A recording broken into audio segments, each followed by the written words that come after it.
Welcome back to the Deep Dig of Sports Pod. I'm your host, Drew. My other host, right over there. What's up? It's D. The NFL off season just hit us like a sledgehammer. Quarterbacks are on the move. Free agency is running amok right now. Before we dig into anything, though, be sure to hit that like button. Be sure to subscribe. Drop some comments below. Let us know your favorite free agency move so far. But I'm ready to dig into this. How about you? So many good storylines. We thought the quarterbacks were going to headline it. They are, but there's some running back news. The news just keeps coming in by the second here. So we're going to just touch on what we know so far. Russell Wilson, 1-year deal to the Pittsburgh Steelers. Pittsburgh over here playing it like, no, we love who we got. We're not going to get another quarterback with starting experience. Turns out all that was bullshit. How we feeling about Russ to Pittsburgh? It's lying season. Of course, they were going to be like, we're not interested in a starting quarterback. They just wanted the Denver Broncos to cut and pay the bill on Russell Wilson. He signs a 1-year prove-it deal. This is make or break for Russ's career moving forward. He needs to show out. I sent you the video that he posted with Renegade. I'm thinking it's an A+ move now. That's awesome. The corniest of humans, definitely doing that little intro video. So Pittsburgh, get ready for the corn. Renegade. But I do like the move. I mean, you have to. I don't like Kenny Pickett as a starting NFL quarterback. I just don't think he has what it takes as far as skill to win in the NFL, and he's proven it. And so taking kind of a flyer on Russell Wilson when you could buy low is really smart. Again, the Denver Broncos are footing the bill on this one.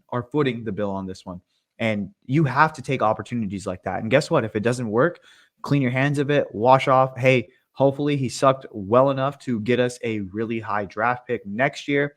And if it does work out, hey, cool, because guess what? The Denver Broncos are still going to be paying Russell Wilson. You could still sign him to a pretty good deal. One that, again, you're not footing that bill. Yeah, I think this fits because you couldn't roll back out there with Mason Rudolph and Kenny Pickett. They just look so bad. I mean, Mason Rudolph looked a little bit better, but we know what he is. Kenny Pickett, you could kind of spin it to me like he's still young. He was our first round pick, but this pretty much solidifies they're done with him. Like maybe he comes in the second half of the season if Russ is struggling and he tries to, reclaim some of that, but you don't go out and get Russell Wilson if you're not feeling great about Kenny Pickett. Like he's done as the starter there. They're going to keep him until, it's time to make that 5th year option and then they decline it. But I think Russ fits what they're trying to do right now. Not do a lot of quarterback play and win with defense, win with the run game. And Russ can do that right now. He's going to play it safe. He's not going to throw picks. And I think they can win 9-10 games, get in the playoffs with that. And I know you had texted me this, off pod. And you were like, I don't see him and George Pickens having one legitimate conversation. But look at last year. George Pickens unfollowed everyone in the Steelers organization. Guess who was the only person he did not unfollow? Mitch Trubisky. Because he was getting him the ball. And that's all you have to do if you're Russ to keep him happy is just get George Pickens the ball. And guess what? You don't have to be super accurate for that. You can just chuck it up to him. And we know that Russell Wilson is not afraid to throw the deep ball. That's one of the things that George Pickens will go out there and do is go out and grab a deep ball.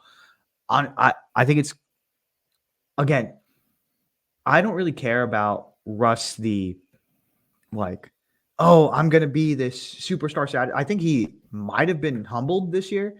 And if you're Mike Tomlin, you have to kind of tell him like, hey, guess what? You're earning $40 million this year, and we're not fucking paying that. The Denver Broncos are paying that, a good chunk of that. They are paying you to not be on their team. You need to learn that you are not the center of this universe here. Obviously, we want you to succeed, but if you need to be humbled, I think that's a good guy to do it. And I think Mike Tomlin is like the perfect fit for Russell Wilson at this point. I think he didn't get humbled at all. I think that's bullshit. Because he just went on this podcast, whoever's podcast it was. Who was it? Brandon Marshall or something. And he's cry like, I'm the victim, blah, blah, blah. He would still be the Broncos quarterback if he agreed to pushing back his guarantees until next year. And it wasn't this whole thing where he leaked it. He came out and said, "Oh, well, they benched me because my medical guarantee. If I get hurt, they wanted to scrape that completely away." No, it was to push it back so that the cap hit wouldn't be so bad, and they can keep him for next year. And Russ just has this fucking victim mentality, like, "Oh, I'm perfect. Everything I do is perfect, and the team is what was wrong, and I'm a Hall of Fame level quarterback still." And I think that's the mindset he's going in with this still. Even you do think he's going in thinking, "Oh, I'm a minimum paid veteran minimum quarterback this year." No, he's thinking, "I'm a $40 million fucking quarterback. I run this shit." Mike Tomlin already, I think, was losing a little bit grasp of this locker room with the wide receivers not putting in effort. The quarterback, like Mason Rudolph was his guy, but like you can see on the field, he wasn't good enough to win over the whole team. I think this could be a little bit disaster personality wise, but on the field, it should, like, on paper, it looks like it works out great. But these receivers and running backs definitely need to mature, and Russell Wilson needs to rub them the right way for this to all work and come together. I mean, winning solves a lot, and we know that the Pittsburgh Steelers organization does do winning. And I think this is a good spot for him, dude. You got a lot of really good young talent there. The defense is awesome. You just don't have to fuck it up. You just have to score touchdowns. And we've seen that Kenny Pickett is not scoring touchdowns. So I think it's a good spot for him. And I think this kind of sent ripple effects through the rest of this free agency so far. And people are scrambling for quarterbacks now. Well, let's move to another move.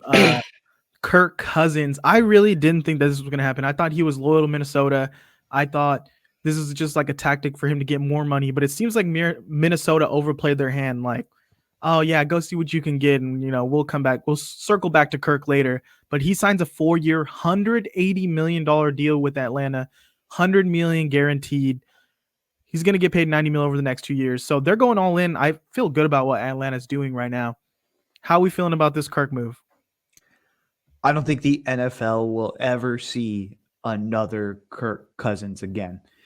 He maximized his earning potential. He is going to make, when it's all said and done, $411 million. That's insane. But it's kind of a double-edged sword because he went back-to-back years on the franchise tag, and Washington was willing to let him go in free agency.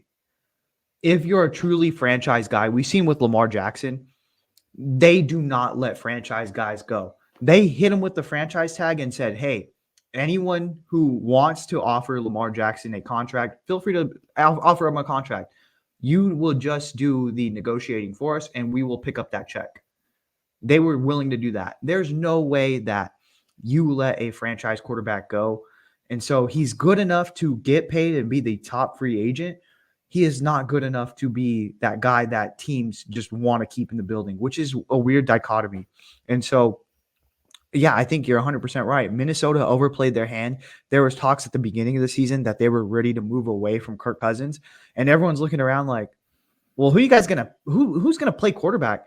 And they just didn't have any urgency, knowing that they had a deadline. I think that they also, they thought that eventually we could just sign Kirk to whatever, but other teams got desperate, and you see like the Atlanta Falcons had that as their, the prized possession, a 35-year-old quarterback who is coming off an Achilles tear, which is pretty wild. But man, I think that let's say, because he was limited before as far as mobility, he's going to be even more limited now. I think that it's, you just got to wait and see which Kirk you're going to get. But I mean, they signed him fully guaranteed. I think they feel good about it. And if he is even 90% of the Kirk that we've seen in Minnesota, this team's got a chance to win the division. I think this is a team that sees we have talent. I think all the contracts are right now for us to make a move like this. And the division, you can have Kirk slowly work his way into the offense as the season goes on and still win this division with like 9 wins. I think that's why they felt like we could go out and get Kirk over a Justin Fields, over a drafting a rookie, and we could get in playoffs next year by having kind of a mediocre year. I think they're expecting Baker and the Bucks to kind of take a little bit of a step back. Panthers, they're doing their thing. Saints, they have no cap. They've gotten worse. They can't really do anything. So I think Atlanta's looking at this like, dude, we have a shot to get an easy 9-10 wins and get into playoffs. And then who knows what can happen with Kirk. So I think it's a great move for them. Minnesota, I don't understand what you're doing. At this point, trade Justin Jefferson and blow this shit up because you have Jordan Addison. He's a great receiver. Justin Jefferson's getting paid ridiculous amount. I don't know what you're doing at the quarterback. There's rumors now of Sam Darnold, Gardner Minshew. I just texted you. Gardner Minshew should do everything to work his way to Minnesota and become the starter there. He signs with the Raiders, so that's gone. What are we feeling? There's talk of Trey Lance and Sam Darnold battling it out in Minnesota. Yeah. What are we feeling about the quarterback situation there and the free agents currently available? Yeah, I think you're right. I think you do have to trade Justin Jefferson and try to get, up in this draft. But do you do what the 49ers did, which was trade New England and get the number 3 pick and then hope that you like the guy there? Like honestly, that's kind of dumb. Like we've seen it didn't work out for the 49ers. They picked a guy just because like, hey, we needed a quarterback.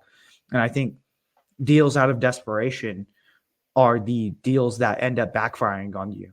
And so I think you're going to have to roll with Sam Darnold. I mean, because even if you liked Justin Fields, there's no way that the Bears are going to trade you Justin Fields. I think that you're just kind of in between this rock and a hard place right now. And I think you're just going to have to eat it for a season. And maybe they don't trade Justin Jefferson this offseason, but maybe halfway through next year, once they are tanking and they could get a little bit more value. Hey, you know what? Maybe we could catch someone on the downfall and hope that we get their pick, and then we have a high pick as well. It's just going to be tough. Yeah, and speaking about Justin Fields, where the fuck does Justin Fields play football next year? Because, I mean, the Raiders were like a last-ditch effort. Gardner Minshew goes there. Luke Getsy just worked with Justin Fields in Chicago, and people were like, he didn't like him. Minnesota kind of becomes a name, but you're right. Are you really going to trade him and risk giving an in-division opponent a starting quarterback? Like at this point, I think you're either you keep him in a training camp or you cut him. And so that's kind of up to the team on how they want to play this. I think you either cut him. I think you just give Caleb Williams that, hey, you're our guy. We're not going to do a quarterback battle. There's no reason to have this guy around. We're just going to get you a solid backup that we know we could win games with. But we can't have a controversy every time Caleb Williams steps on the field and maybe he doesn't look 100% great. He doesn't look amazing. He's not blowing people's socks off. And I think the fans of the Chicago Bears are too behind Justin Fields. You can't have him there in that locker room. Yeah, I'm looking through the teams right now and trying to picture like who still needs a quarterback. Denver, maybe they throw their hat in that race, but I don't think they'd really go for Justin Fields. I think they'd want to go even like JJ McCarthy in the draft. Maybe the Colts get a solid backup and like do the Anthony Richardson, Gardner Minshew thing they did last year because Anthony Richardson's going to get hurt. Mm-hmm. The Giants, they could go for that. Other than that, the Patriots, but they were assuming they're going to get a quarterback in this draft.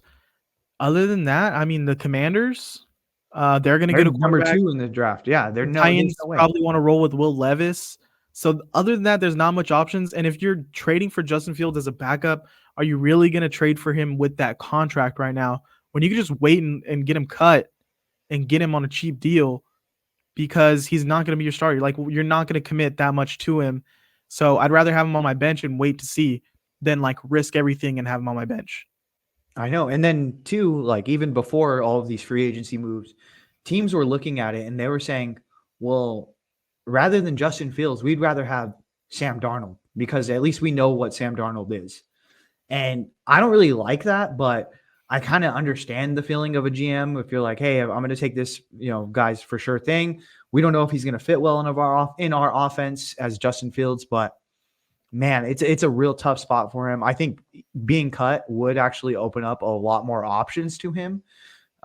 Maybe he takes that route where he goes and works under a really good quarterback, a Pat Mahomes, a Josh Allen, Joe Burrow. You know what I mean? That I, might be good. I think he needs to get cut and go somewhere where he can be backup, but opportunity to start. I'm talking Colts, the Browns with Deshaun. Um, yeah, anything like that where I think he's almost to the level of the starter, or it's a sticky situation where like we have a guy, but like is he really our guy? That's where he needs to go. I don't see him taking the route of like let me sit behind Jalen Hurts or Mahomes and really soak in for a year. Like he's already so far into his career. I don't really see that right now. And if he's not that, like how many teams are really bringing in Justin Fields, who has a fan base, who people are gonna push to play? Do you really kind of want that media on your backup quarterback? I think. What about like behind Geno Smith with the Seattle That Seahawks? I think that's controversial. I think you're like, well, Geno's contract is set up where we could get out pretty soon. Justin Fields, if we're not winning the division, why don't we see what Justin Fields has? And that's what you're causing there. You're causing that little bit of a rift. So I don't know. I think there's obviously going to be interest for him if he gets cut. What about the theory now that people were like, oh, well, we can't move off Justin Fields. What if we just trade the number 1 pick? Stupid is so dumb. Like if you trade the number 1 pick, you're getting fired in a year, maybe less than a year, because it's not so much a knock on Justin Fields and saying how Caleb Williams is amazing. It's as simple as numbers, the contracts. His contract is coming up. We got to pay him soon. Caleb Williams, you get a fresh start. Guess what? You get 3 years to kind of figure out what he is and if your job's going to be safe. And that's what these GMs and coaches care about, job security. Why am I going to risk everything on Justin Fields, who's not my guy, who we've seen what he's done, and like he's shown flashes, but we don't think his ceiling is as great as Caleb Williams. Why are we going to risk it on Justin Fields when we could just get Caleb, build around him in the next 2 years and see what happens? And then you don't pay Caleb for another 4 or 5 years. Like it just makes sense. How about this? You try to get the New York Jets involved in this. Hey, you don't know how much longer Rodgers is going to be here for. He already came out. According to Rodgers, he said he's playing 4 more years. I'm going to call bullshit. All right. Well, you guys let us know in the comments how you feel about this quarterback signings. We're going to keep you updated along the way. And yeah, don't forget to like, comment, and subscribe. Peace. Later.